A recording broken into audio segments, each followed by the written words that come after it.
Suffering from fibroid uterus. Friends, fibroid uterus is a very common problem. आजकल के दौर में हम देख रहे हैं हर एज ग्रुप में हम फाइब्रॉइड यूट्रस देख सकते हैं, including your reproductive age group या फिर मेनोपॉजल एज। तो friends, what is fibroid uterus? Fibroid uterus एक तरह का मास है जो ग्रो कर जाता है आपके यूट्रस में। यूट्रस में ग्रो करने की इसकी पोजीशंस वेरी कर सकती हैं, जैसे कि इट मे बी म्यूकोजल, सब म्यूकोजल और इंट्राम्यूरल। अकॉर्डिंगली इनके सिम्टम्स, इनकी सिवियरिटी, जो हमें तकलीफें आती हैं, वो भी उसी के अकॉर्डिंगली अलग अलग रहती हैं। तो जनरली फाइब्रॉइड यूट्रस जब हम डायग्नोज होता है, उससे पहले हमें ऐसी क्या दिक्कतें आती हैं कि हम उसको टेस्ट करवाते हैं। तो फ्रेंड्स, सबसे बड़ी प्रॉब्लम है बहुत ही हैवी पीरियड। मेंसेस आपके बहुत हैवी होंगे, जिसमें क्लॉट्स भी होंगे, पेन भी होगा, और हो सकता है कि वो जो हैवी मेंसेस हैं उनका ड्यूरेशन नॉर्मल 3 to 4 डेज के बजाय मोर देन 7 डेज रहे। तो if your bleeding persist for more than 7 days और उसमें क्लॉट्स भी हैं, पेन भी है, then you are suppose to get it check. इसके अलावा जो ब्लीडिंग है वो हर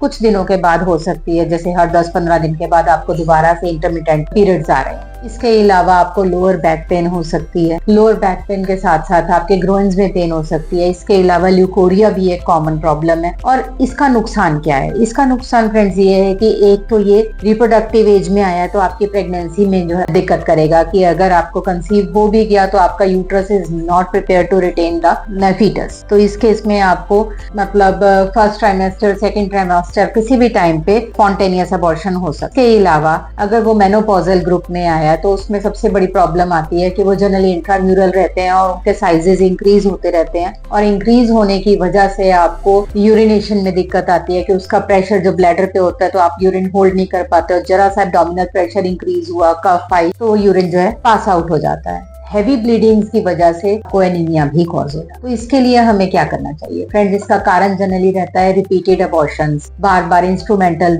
डिलीवरीज, या फिर आपने बार बार आपने कॉन्ट्रासेप्टिव पिल्स लिए हैं, या फिर इसके लिए आप ये कह सकते हो कि जो हम एमटीपी किट्स या फिर जो कॉन्ट्रासेप्टिव पिल हम सिंगल डोज लेते हैं आफ्टर अनसेफ सेक्स। तो ये सब चीजें वो हैं कि हम इमरजेंसी में कभी वंस इन अ वाइल ले लिया तो कोई बात नहीं, लेकिन जिनको ये फ्रीक्वेंसी इनकी इंक्रीज हो जाती है, they are more prone to get fibroid.